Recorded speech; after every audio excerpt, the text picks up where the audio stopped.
नमस्कार प्रिय दर्शकों, आप सभी का हमारे YouTube चैनल पर हार्दिक स्वागत है। दोस्तों, आज मैं फिर हाजिर हूँ नया वीडियो नई जानकारी के साथ। प्रिय दर्शकों, इस वीडियो में आप जानेंगे कि आखिर स्त्रियां ही क्यों गर्भ धारण करती है। दोस्तों, आप सभी जानते हैं कि ब्रह्मा जी के द्वारा सृष्टि की रचना हुई है और उन्होंने अपने शरीर के अलग अलग अंगों से देवताओं का, दानवों का, सुंदर अप्सराओं का, गंधर्वों का निर्माण किया है। आखिर ये जो सबसे बड़ा कष्ट, सबसे बड़ा दुख माना जाता है प्रसव पीड़ा का, इसको स्त्रियों को ही क्यों सहन करना पड़ता है। और ब्रह्मा जी ये भी बताते हैं कि आखिर सबसे ज़्यादा समय यदि भगवान ब्रह्मा ने लिया है तो स्त्रियों के शरीर की रचना में ही लिया है।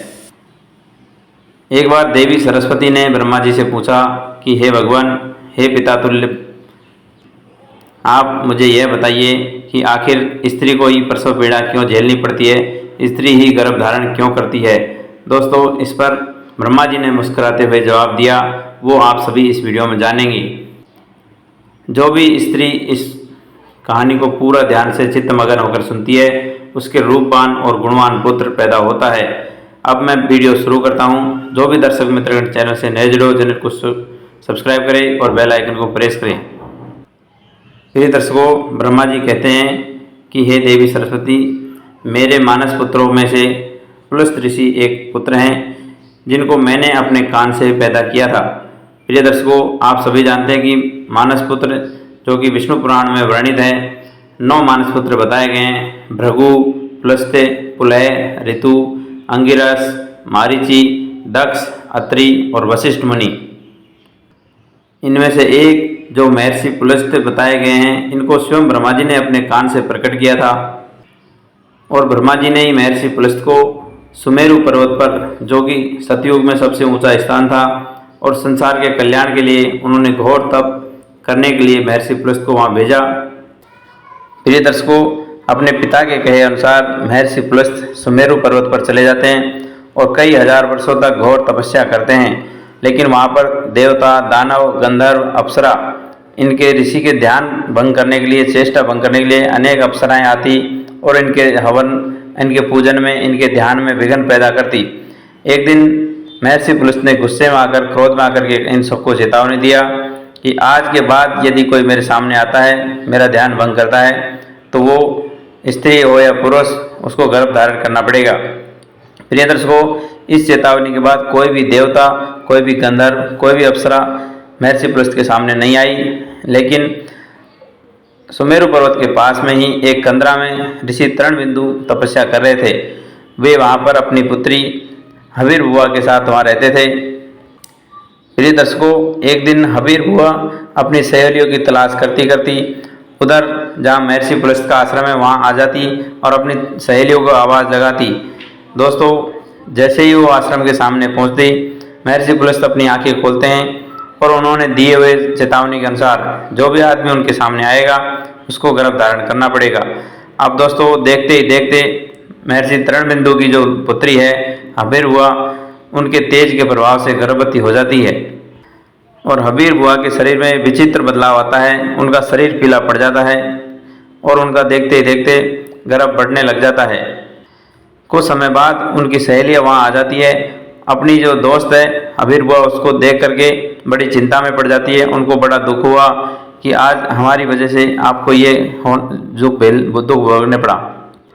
प्रिय दर्शकों, सभी सहेलियाँ और हवीर बुआ अपने पिता तृणबिंदु के पास आश्रम में चली जाती है और जाकर के अपने पिता को सारा वृत्तांत सुनाती है। हवीर बुआ के जो पिता हैं तृणबिंदु, उन्होंने ध्यान से सारा माजरा जान लिया कि ये सब महर्षि पुलस्त्य की वजह से हुआ है, उनके श्राप की वजह से हुआ है। दोस्तों, पिता जब ये देखा तो उनको बड़ा दुख हुआ। अपनी कन्या को साथ लेकर के महर्षि पुलस्त्य के पास आए, क्षमा याचना की, क्योंकि मानस पुत्रों में परम ज्ञानी थे। तृणबिंदु कहने लगे, हे स्वामी, आप दयालु हैं, कृपालु हैं। मेरी पुत्री से आपके द्वारा जो कथन है उसका अनजाने में भूल हुई है।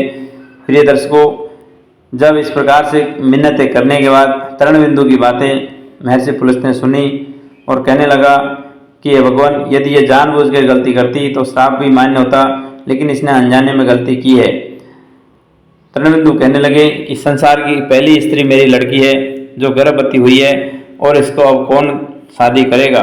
इसलिए हे स्वामी, हे मेरे मालिक, आप इसके साथ शादी कर लीजिए और इसको पत्नी के रूप में ग्रहण कर लीजिए। मेरी लड़की आपकी बिना स्वार्थ के सेवा करेगी, आपकी आजीवन तत्पर रहेगी। तरणबिंदु की इस प्रकार से विनती सुनकर के महर्षि पुलस्त ने इस लड़की का वर्ण करने के लिए अर्थात ग्रहण करने के लिए हाँ कर दी। कालांतर में दोनों पति पत्नी साथ रहने लगे।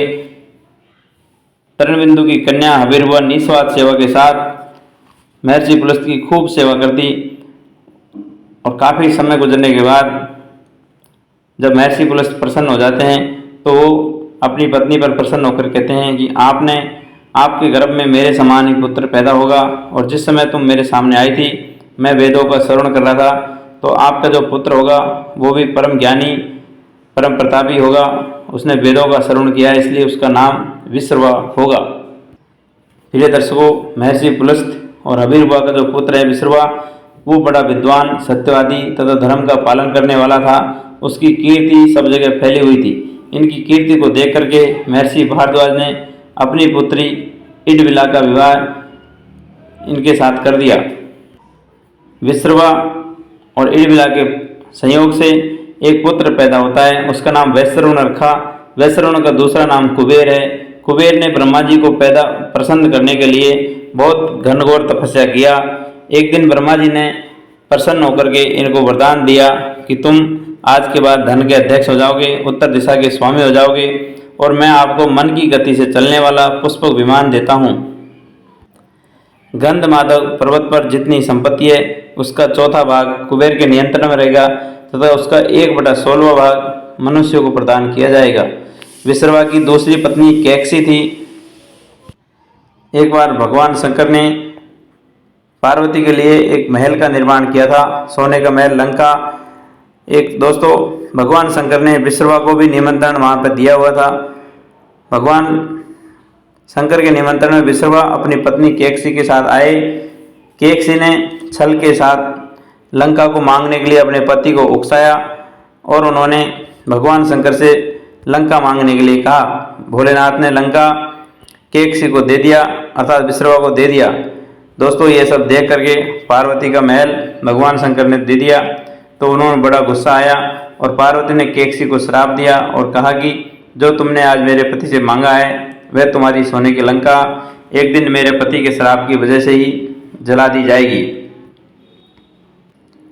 प्रिय दर्शकों, कालांतर में यह लंका कुबेर के पास चली जाती है और कुबेर से ही ये लंका रावण छीन लेता है।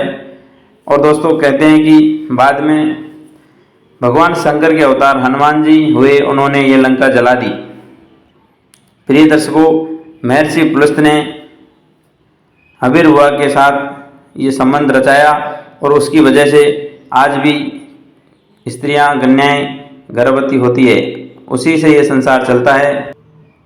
ब्रह्मा जी कहने लगे कि मैंने स्त्रियों के शरीर की रचना करने में सबसे अधिक समय लगाया है और ये कोई श्राप नहीं, ये एक वरदान है जिसके कारण स्त्रियां अधिक ममतामयी होती है, अधिक सहनशील होती है और संसार का आधार, संसार की नींव रखने वाली भी स्त्रियां होती है। कोई ज्ञानी, मुनि, पंडित, विद्वान जो भी कोई पैदा होता है स्त्री के शरीर से ही होता है। प्रिय दर्शकों, इस वीडियो में दी गई जानकारी अच्छी लगी हो तो कमेंट में हर हर महादेव लिखना नहीं भूलें और मिलते हैं नेक्स्ट वीडियो में। चैनल को जरूर सब्सक्राइब कर ले और बेल आइकन को प्रेस कर ले। सभी को हर हर महादेव, राधे राधे, जय श्री कृष्ण।